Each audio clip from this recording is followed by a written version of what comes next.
Shall we start? Yeah. Okay. First of all, Mr. R.K. Kaul, I would like to, extend my heartfelt thanks to you. You were there in my last, live webinar too, and I'm very sorry Yeah. that was being, that got switched over to another channel No, somehow. And thank thank you you. so very much. I really appreciate No problem, sir. No problem, sir. It is a pleasure to be the part of this meeting, sir. Thank you so much. it. All right. So let's begin formally, sir.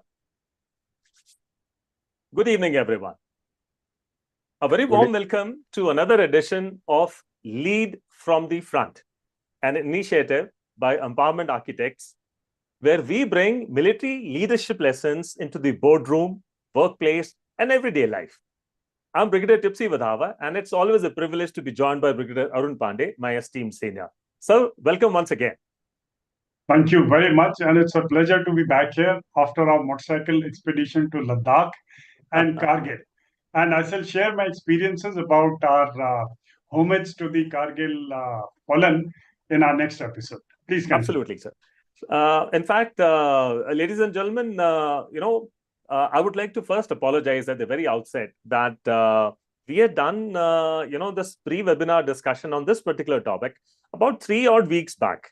And then thereafter, I was, given a bombshell by Brigadier Pandey that as per the annual tradition that the bikers have, his group of bikers, they always go to Leh Ladakh and pay homage at the Kargil War Memorial.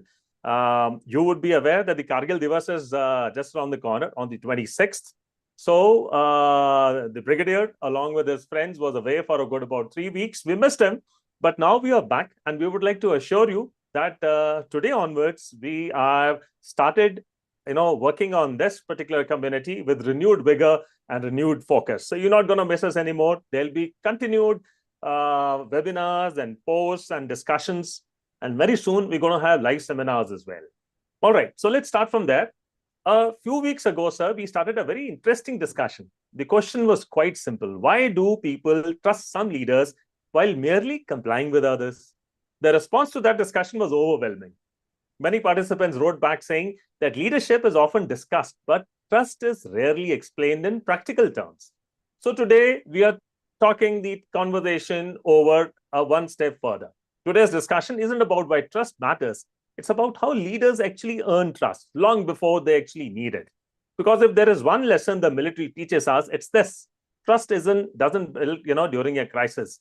It merely reveals whether it's already there or not.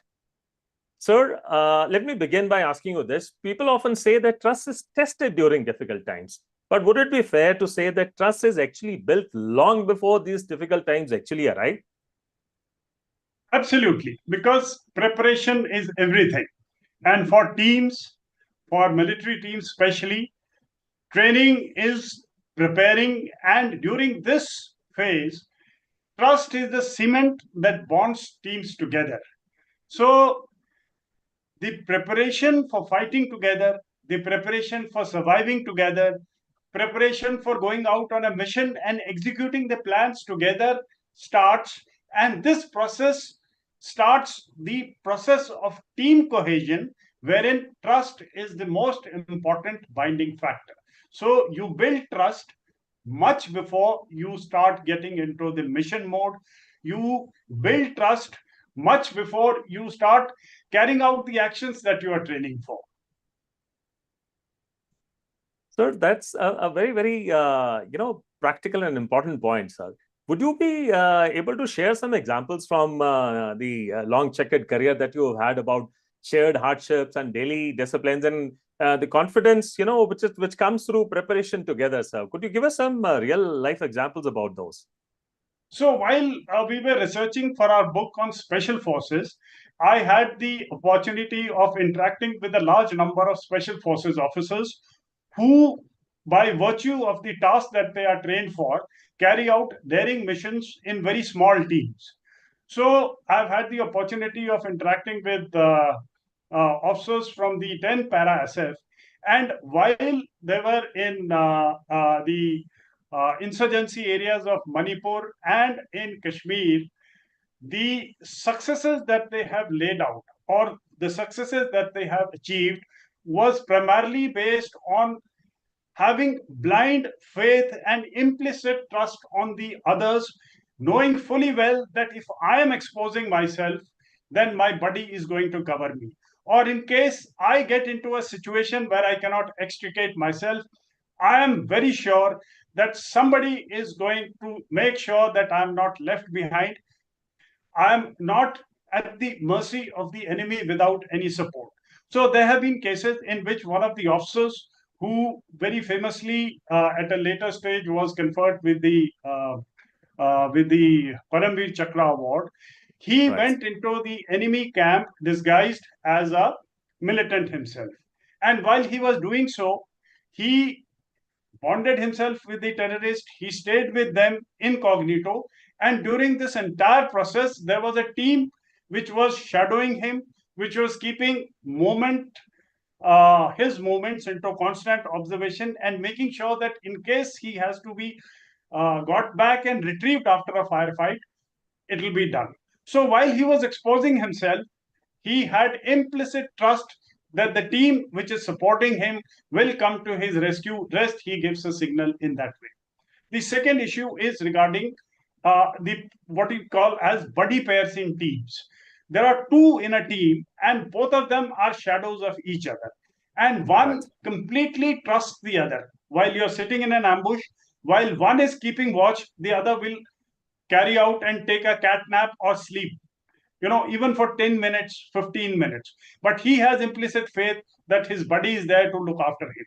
While he is covering an entrance, he will make sure that no fire comes in from that direction onto his buddy in case he exposes himself. So these little examples, which ensure that the trust between the buddies and the teammates, make it easier for them to go into high risk mission. And just as an example, even in the canine units, there is implicit faith and trust between a combat dog and his handler. Brigadier Tipsy. Right. Sir, that's very, very well explained, sir. And I think it's a very, very important point. Sir, often we have seen in real life that, howsoever good the individuals may be in the team, or howsoever a team may have been, excelling at various things, whatever domains, sports or corporate or military, sir, the minute the leader is changed, sir, it brings about a lot of disarray, a lot of confusion, a lot of lack of or loss of trust. One can give the example straight away, sir, of the Indian T20 team. It has just gone abroad, and it toured Ireland, it toured England, and now it's midway through the tour in Zimbabwe. Shreyas Iyer has been made the captain, sir. Though the team, individually, if you look at the team, sir, on paper, they are fantastic all-rounders. But put together and under a new captain, sir, it took the trust or the mutual confidence to come up to its best. It took that a little time. With the result that we lost, I think 2-0 to Ireland and 4-0 to England. And now we won a match. And hopefully now, sir, that little trust is building up between the captain and the rest of the team. The team has already won one day. Today, it's going to play the second one and hopefully notch up the series 2-0. It's a 3-game series, sir. Quite contrary to this, sir, in corporate life, whatever little I've seen, sir, one is expected, to have the team suddenly unite during a crisis. They may be daggers drawn, they may be, looking tangentially at everything that they seem to discuss. But you expect them that whenever a crisis happens, you put your head together and solve that. But I've also seen this, sir, that it's not a very practical solution. It doesn't come to fruit so often. You cannot start trusting a leader or your team members on the toughest day of the year. The trust the leader develops is through hundreds of years preceding that particular event, sir, preceding that particular crisis. Ordinary days, sir, when you work together, you through your interactions, through your integrity, through your consistency, through your decision-making abilities, you develop a sense of trust in the team. I would like to finish this answer by saying that trust is not an emergency purchase, sir. It's a long-term investment. Right, sir. So we move on to the next subject in the same discussion, which I would like to discuss on consistency. And, that favorite cliche of mine, consistency creates credibility. I would like to ask you, sir, many young professionals think leadership is about charisma and charisma alone. Would you say people are actually influenced much more by consistency than by charisma? You see, the biggest monuments are built brick by brick. Right. We built our character by very small actions carried out repeatedly. And the biggest factor in building a strong character, a strong ability to lead your team well, is discipline. And discipline is nothing but carrying repeatedly actions which are right, which are correct, without any supervision. So, in order to be a very, very trustworthy leader, you need not be a showman. If we see examples of great leaders, then most of them are very ordinary looking people. They don't have to be extremely, physically impressive to look at, or they need not be very, very exceptional speakers. While most of the leaders have the great ability to communicate correctly, but oratory is not the only requirement for being a leader. It has to be proving yourself and building that trust brick by brick, drop by drop, over an extended period while you stay with your team, so that they know that when the wall comes falling down or things start crashing, this particular person, he or she, will be able to stand straight, stand for us, take correct decisions in uncertainty, and make sure that we continue to deliver. And in case we go wrong, he is going to hold our hand and take the brunt himself. Absolutely, sir. I think, sir, in the corporate also, if I give you the other context, employees rarely expect perfection, sir. What they expect from their boss is consistency, sir. And if the boss's today's decision contradicts yesterday's values, trust begins to disappear, sir.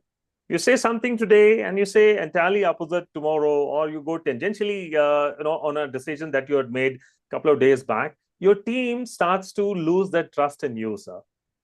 What I would like to say here is, sir, that people or the team members can forgive mistakes from the boss, but they struggle to forgive inconsistencies.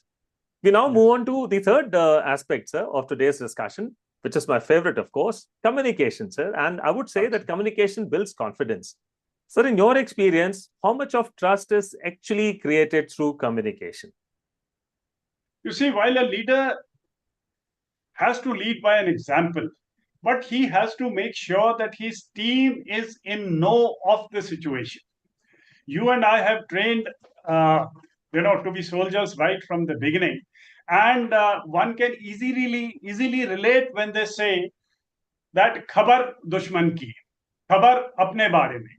So unless you are able to understand the bigger picture, you will not be able to perform well either as a team member or as a team itself. The second thing is that this particular mission, which has to be talked about, has to be conveyed by the mission leader or the team leader or the corporate professional to his subordinates, to his peers, and even to his superior. And in case he's able to do that in the correct sequence with maximum clarity, without any ambiguity, he will be able to convey his points, his intent, his modus operandi in a clear fashion, and it will be ensured that they understand it as well. So in our training and briefings, we make sure that our points are accurate, they are clear, and they are conveyed in as little words as possible. And then we ensure that the target audience for whom this entire content was intended are able to understand it, absorb it, and then any questions or doubts, as they crop up, are clarified. So this is my take on communications, while it continues to be a pet and a very, very well-researched subject of yours. Right. Sir, I would like to remind you here to, share the story of Subatar Major Darbara Singh, Sena Medal. when you were at NDA, sir, and a particular incident had taken place in the quartermaster fort just before the POP. So, would you like to share that with us, sir? You see, we had a very, very imposing and a very powerful Subdar Major Darbara Singh, who used to ensure that we give our best and we give our sweat and our best as far as drill is concerned. And we had the Queen's drill, in which the Queen of England that time had come, and we had to present the honors to her. And during this process, extracting the best out of the academy cadets was a major challenge. It had become a routine. The weather was hot, and there was a lack of motivation amongst the students or cadets, I must say. And during this period, our imposing Subedar Major was able to communicate the story of one of the second lieutenants who had fought in the battle. And he said that while this young second lieutenant was fighting, he was hit with a hail of bullets, and his blood had come and stuck onto the chest and even the beard of our Subedar Major. And he says that this particular, smell and the feel of the blood is there in his mind and in his memory since such a long time. And it is for this teamwork, for this inspirational act of our superiors or junior leaders, that he is there, and he exalted us to put in our best. And we made thereafter very sure that when we bang our feet onto the drill square, it would be nothing short of an earthquake. Sir, this is actually a folklore. I succeeded you after 2 years, sir. Yes. That time, Subedar Major Darbara Singh was just about exiting, sir. I think we were in our second term or third term when he left and somebody else came. But his legend continues to be there in NDA, sir. And there is not a single POP parade in which his reference does not come about with a lot of reverence and a lot of respect, sir. Sir, and this also brings out the fact, I'll just interject, that the weight of a rank is not important to be becoming a legend in the army. Absolutely. You can be a rifleman, Yogender Singh, you can be a Subedar Major and later on an honorary captain. Absolutely. So you need not have to be a field marshal or a general to become legendary in the army. Your leadership and your communication skills, if are exercised correctly, then they'll make sure that you are talked about in whatever capacity you had utilized that skill. Absolutely. That's another lesson which the audience must carry, that the position that you are in actually does not aid or suppress your leadership skills. Your leadership skills are there to shine, and given the right opportunity, they will come out and shine. Sir, when you talk about communication on the corporate side, sir, it's a very strong lesson, sir, which applies in the corporate world as well. I have seen that whenever leaders stop communicating, sir, people start assuming. The other day, I was having this discussion with Dr. Sanju Gambhir and over another series which I have called Mindfully Yours, sir. And she said that communication is so important and interpersonal communication is so important that whenever the communication stops or ceases to be, sir, assumptions come and take its place. And rumors start replacing facts, sir. Silence starts creating anxiety, and clarity, on the other hand, which should create confidence, is absolutely missing, sir. Communication is not about speaking more, sir. As you just said, the leader may not be the best speaker in a gathering or in a situation. It's about leaving fewer doubts behind. We move on to the next segment, sir. Can trust be rebuilt? Sir, every leader makes mistakes. And sometimes trust gets damaged, bruised, or totally damaged. Can trust genuinely be rebuilt by the leader, or once lost, is it gone forever, sir? Yes, we will come to this, but I just cannot help sharing that why not, sir? The communication is extremely important even within a family, between you and your spouse, between you and your siblings. Absolutely. So the moment you stop speaking, there are assumptions, and these assumptions will grow like, wild grass in your head, and you will assume the worst possible, primarily because you have not been able to share your mind correctly. Absolutely. And the next is that communication need not always be verbal. It can be your body language, the way you stand and present yourself in front of your team, the way you write. If you start writing extremely big memos and emails, then nobody has the patience of reading it. And while you write it, if you make it personalized, if you put in the correct amount of thought and curate it correctly, it's going to make a lot of difference. Absolutely. Now we get on to the factor and the important topic of trust. Right. You see, leadership is a learning process, and whenever you interact with great minds and great political leaders, they always say that even at a very advanced and a high stage of life, they are still in the process of learning. And we all make mistakes. While making a mistake can be pardoned, but not learning from it or not using it to even improve yourself and making amends is a greater sin. So, a breach of trust can, to some extent, damage the bond between your subordinates, your peers. But then, in case it can be seen as an aberration, or it can be publicly demonstrated that this was an exception rather than a norm, then things can be rebuilt. It will take time, it will take demonstrative ability, and again, a consistent and a very genuine, authentic effort to make sure that your efforts are genuine, they are from the heart, and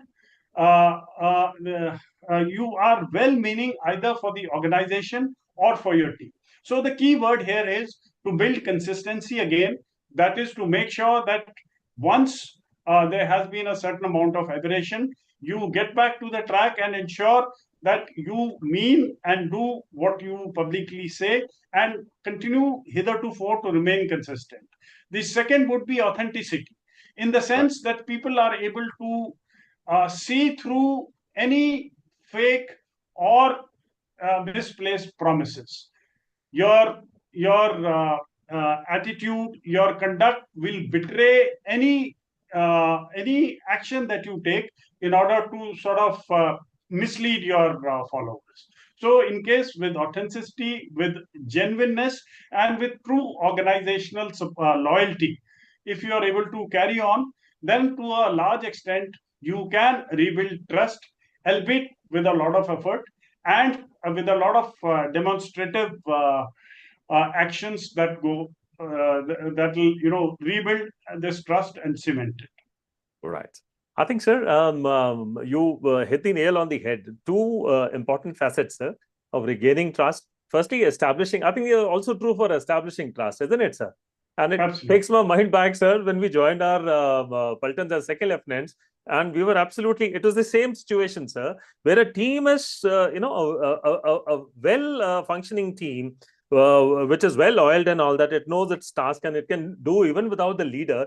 Is suddenly, sir, supplanted with a leader from outside, a second lieutenant sir, who the government thinks is entitled to actually, lead these 35, 40, 50 men. Right, sir? So it was the same situation. And the way we gradually build that trust, I still remember, sir, a lot many kicks and a lot many suggestions and advices from everybody, from Jawans to Nayaks to Havildars to Major Company Subadars, that helped me build the trust. And consistency and authenticity, sir. If a leader has these two virtues, I think he'll be able to regain trust of his team members, the trust which was lost in no time at all. Because these two are the supreme qualities of a leader, isn't it, sir? Absolutely. I just was, watching a stand-up act by one of the corporate professionals. Sir. And he said that I have a boss, and he's my boss only because he's from IIM Ahmedabad. And he said that my boss, came on a Friday and joined on a Friday, and on Monday he was my boss. So his experience was Saturday and Sunday.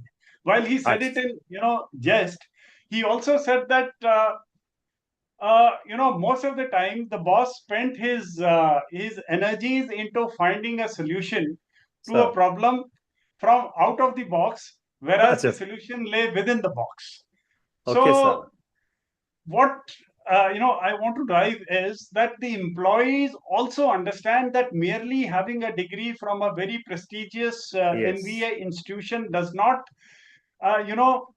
empower you Entitle to you. suddenly become a competent boss. You might Bilkul, become sir. a boss, you may have an authority, but to prove yourself, you have to invest in time, you have to invest in showing consistent results, and you have to make sure that whatever theoretical knowledge that you have gained is displayed professionally on ground and converted into targets and achievable and dominant results. Absolutely. Sir, you would remember the biggest challenge to your leadership and my leadership when we joined, sir, was not from senior officers. It came from those company subadars and trained, sir, company Havaldar majors and those Havaldars which were there, who were so good at their work that they Yes. suddenly couldn't digest that this guy who's just come out from IMA NDA, sir, is suitable to lead me. और मैंने 15-20 साल लगा दिए and I know every inch of the ground and every weapon and every equipment of my Palton. And how come this guy, can come and lead us? I think it's a similar situations. Yes. Sir, we now move on to a very interesting round which I've introduced this time onwards. It's a snapshot round, sir, and wherein I'll be asking you 5 questions and I expect very short answers from you, sir. Whatever comes to your mind first. Are we ready for this, Okay. sir? Okay. So the first question is, one quality every leader should never compromise. I think integrity and strength of character. All right, sir. Number 2, sir, trust is built faster through words or through actions. It's a given. It has to be through demonstrated actions and results. Excellent. The third one, sir, can leadership really be taught, sir? This is a little deeper one. One has to understand the theory of leadership, because sometimes we may be practicing it without knowing what we are doing. So there are leadership theories that say that it can be transactional, it can be led by example. So in order to refine it at a higher level, Sir. it will help you to have a certain amount of knowledge. But you may be practicing it because of a very good strength of character, or while an NCO or a non-commissioned officer or a junior who is maybe illiterate may be a very good leader, but he's been practicing that leadership without having been taught formally. But a certain amount of leadership training helps, and that is why one of the aims of our lead from the front platform is to carry out workshops and trainings of teams and potential leaders, so that they can hone on and importantly sharpen their skills in leadership. I would like to ask you that as an engineer, sir, what combat leadership that you have witnessed during your various operational assignments? Sir, that leadership came from unknown quarters also at some times. So when you're stuck in a minefield, and let's say, I'll give you another situation. When you're constructing a bridge, and construction a bridge over those gaps which are there, like BLTs and other ones, sometimes they get so complicated and so confusing that, the leader is totally at sea trying to find a solution, because if the bridge doesn't tip on the other side, he is totally lost. And if the bridge doesn't tip, sir, the bridge fails. The bridge fails, the entire armored column, which is waiting behind in the projection area, is unable to go across and actually project itself. Very, very crucial operation. At times, sir, I have seen this help coming from, sir, Lance Nayaks and Nayaks, who had done, of course, the CEIJ course and all, which is Combat Engineering Instructors Junior course. And those guys come up with the solution कि साहब इसको ऐसा करेगा तो साहब ऐसा हो जाएगा, वैसा करने से वैसा हो जाएगा. And it is so practical. At that point of time, sir, one can only, sir, admire his knowledge, take a step back and let him take the lead and put the bridge across. It's not one, it's many, many different situations and many, many different occasions where I've come across such leadership coming forth from junior ranks and totally, sir, putting you in a spell. I mean, you understand you're the boss there, but then that guy has got more technical expertise, and he at that moment, at that point of time, is the leader, sir. So it has happened to me quite a number of times, sir. We salute the combat engineers, because getting a foothold is the biggest challenge as far as gaining ground or moving forward is concerned. And there have been occasions when in news it has come that in Bombay, when a railway bridge has collapsed, it is the army engineers which have rebuilt it in a record time, or where it was considered impossible to bridge a span Absolutely. between a valley. You have done the needful. So Absolutely. kudos and hats off to you. And as you rightly said, Sir. kudos and hats off to the junior leaders who make Absolutely, it sir. possible.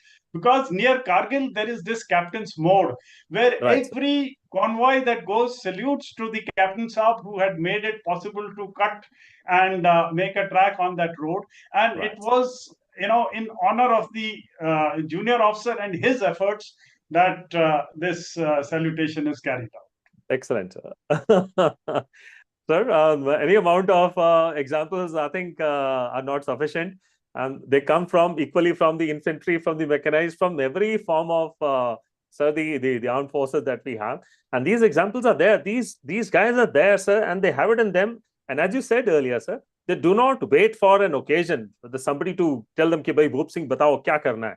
They do not wait for their rank precedents to overawe them, sir. कि सामने general साहब खड़ा है या captain साहब खड़ा है, major साहब खड़ा है कि मैं बोलूंगा तो कैसा लगेगा. They stand up and they speak, sir, because they have the courage to to tell you the fact कि साहब इसको ऐसा करने से ऐसा होगा, साहब LMG को यहाँ लगाने से ये फायदा है, साहब MMG को यहाँ करते हैं, साहब इसको ऐसे covering fire यहाँ से देंगे. I think such examples are, I think the history is replete, sir, and we are really thankful to all these guys. So one last question coming your way. In your own words, leadership is what to you, sir? Leadership is dash, dash, dash. So leadership is ability to inspire trust and make your followers move with you willingly towards a shared aim and a shared goal. It has to be willing, it has to be against odds, and it has to be with trust in you. All right. So the next segment which I had was question and answers. And since I've already, requested Mr. Call to, I've asked him if he has any questions, and he says no, most of his questions are already answered. I have a couple of questions, sir. If you don't mind, I would like to ask you those, sir. Absolutely. Sir, in any scenario, like we said earlier, okay, so let me actually, relate it to a real life scenario. A youngster, let's talk about the corporate world, sir, armed with a degree from IIM and all those things, joins the corporate world, wherein he has a lot of oldies who are already working there, senior to him in age, senior to him in experience, but then junior to him by his rank, by his authority. Okay. How does such a leader, what can such a leader do actually, sir, to win over the trust of such an experienced and old team? How does he establish his authority without actually being too pushy about it, sir? So we also face the same situation when we come with the president's commission and a rank on our shoulders, and we are in a unit or a sub-unit where you have junior commissioned officers and non-commissioned officers who have been there for 20 years and who have been practicing their trade and have proven themselves repeatedly in combat. The same situation will be faced by a young executive. When he comes, he'll be interacting with the sales team or foremen in the operational and on the factory floor, or people who have been maintaining accounts and doing their job over decades. So for that, firstly, it has to be respect. You cannot impose yourself on anybody, and it's a given that in case you have been theoretically had the honor of studying in one of those business institutes, then it has to take that gestation period wherein you transfer this knowledge into a practical knowledge. So respect to your subordinates, continue learning ground up. There have been traditions in very well established Fortune 500 companies also, wherein the youngsters who join in any capacity have to start right from the lowest rung and work their way, doing internship into every floor and then carrying on to their job. Thirdly is humility and a desire to constantly perfect your skill. You have to learn what everybody is doing in silos. In corporate, we see the biggest problem is that the HR would not know what the accounts is doing. The accounts does not know what operations are going on. And similarly, all the sub-departments are working in isolation. So as a young executive or a corporate leader, you have to have knowledge of each and every silo and be able to integrate and understand the functioning of each of them. Right, sir. Right. Sir, another tricky one, sir. Does a leader has to be liked to be an effective leader, sir? Can you effectively lead a team without being liked? You see, there are again examples which one can give. Now, during our commando training, whenever you reached a target, it used to be, as an instructor, my aim or the other instructors' aim to tell the commandos that while you are on the target, this is the end all. In the sense that you have prepared over years, you have trained over years, you have infiltrated and walked 50 kilometers to reach this particular bridge area which you have to destroy. And now this is the time that you have to be ruthless, create maximum violence, deploy all your energies and execute this task, because this is what you have been paid for. This is the moment that you've been waiting for. So in this case, you have to be extremely ruthless. In case somebody fails to perform, the heads must roll. This is, while there is mission criticality, there is reputation, there is target, and there is a performance of your subunit, your organization at stake.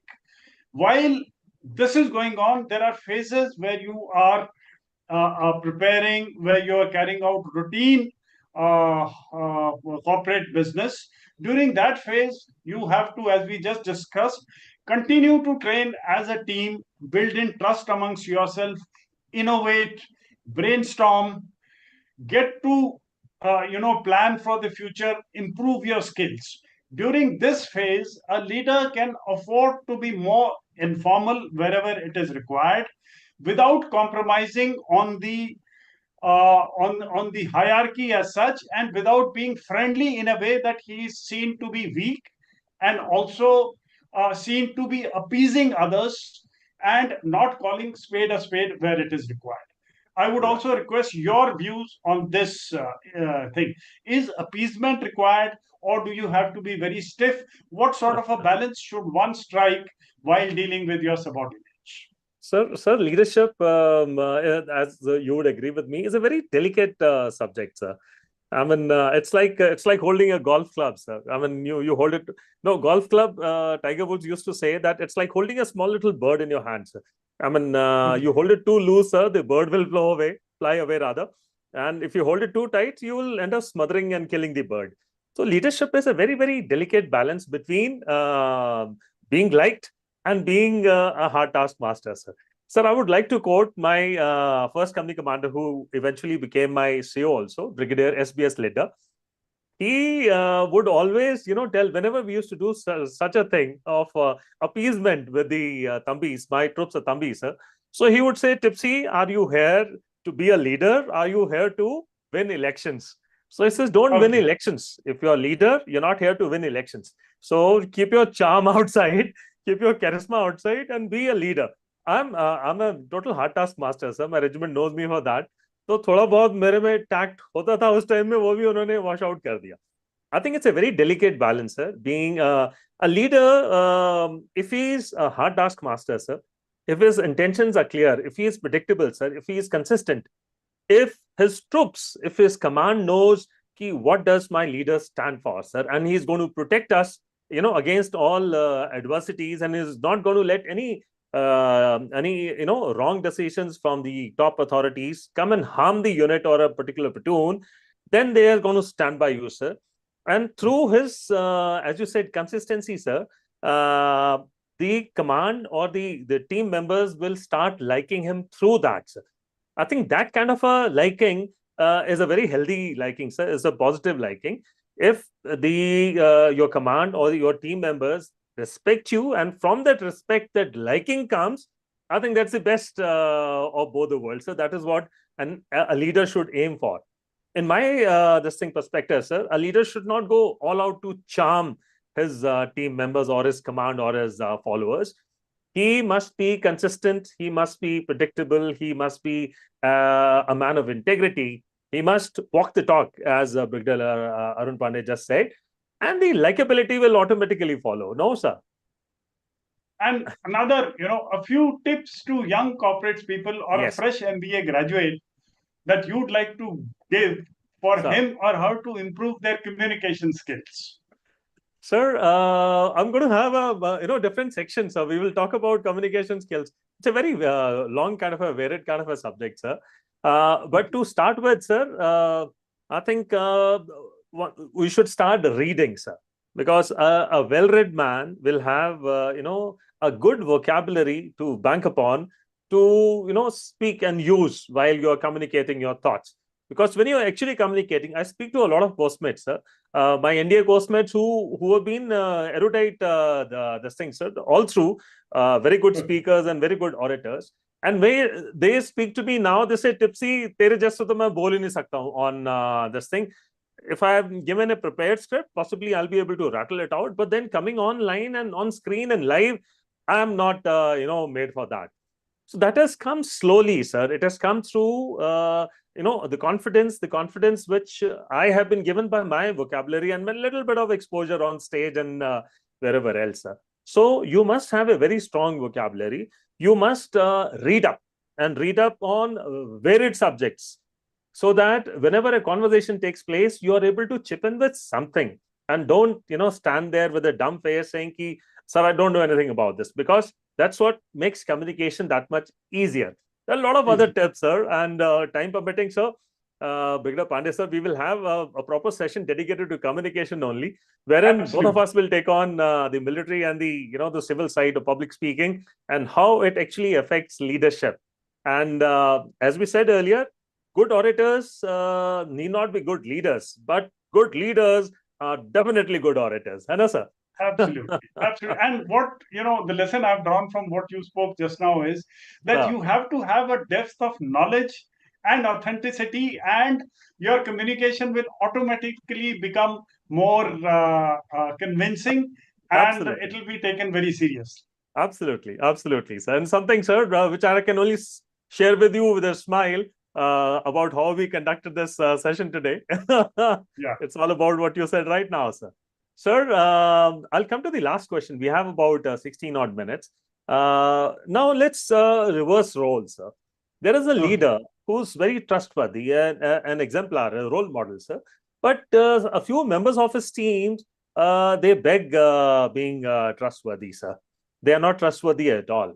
So how does a leader deal with such a situation? What does he do, sir?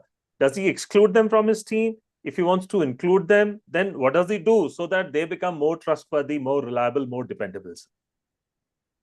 You see, one of the important charter of a leader is to have a team that is cohesive, that works aligned with each other, and that has got a shared goal towards which each member puts his shoulder to the wheel.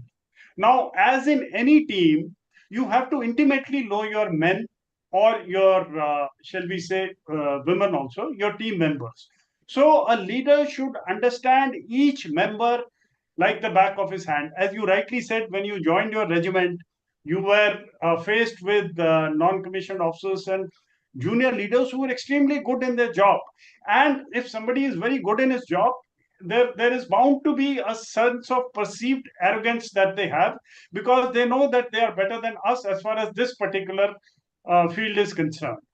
So while you worked and improved your skills and tried to be as good or better than them, similarly, this truth never goes away in the corporate or in politics or any other field, where you expect a leader to be knowing each member of his team very, very intimately.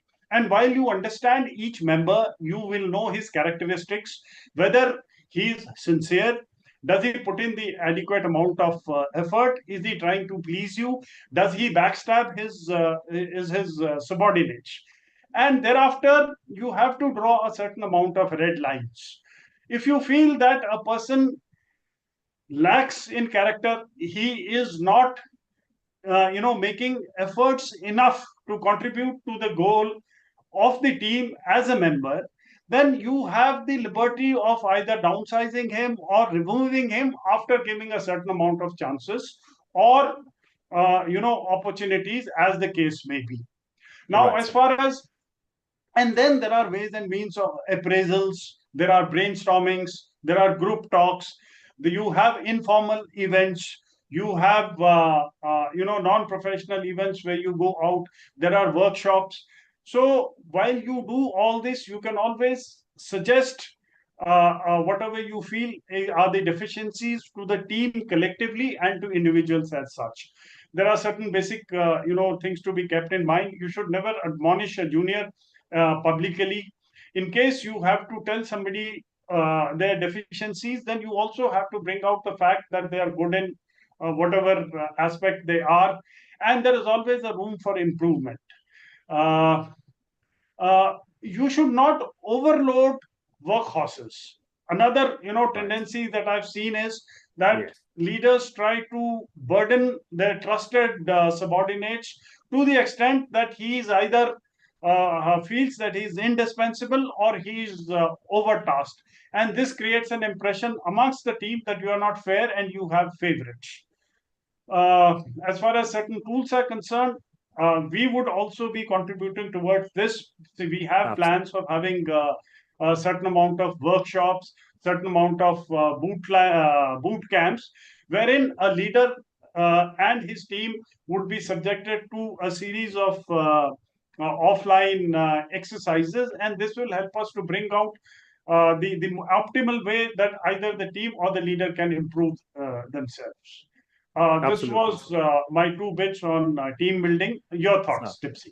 Sir, I think it was incredibly clear, sir, and the audience here would have actually gained quite a lot from the pearls of wisdom that you just dropped, sir. So before we conclude, could you leave your audience with 3 habits that every leader should practice if they genuinely want to become trustworthy? You see, the first practice that a leader should ensure that he does the right things, because this is a world of transparency. In case you resort to any wrongdoing, then it is going to be leaked out or made evident at one time or the other. And as you rightly said, you have always been a very hard taskmaster throughout your service career or even now, and you could still get results because it was a consistent habit, and whatever you did was for the good of the organization.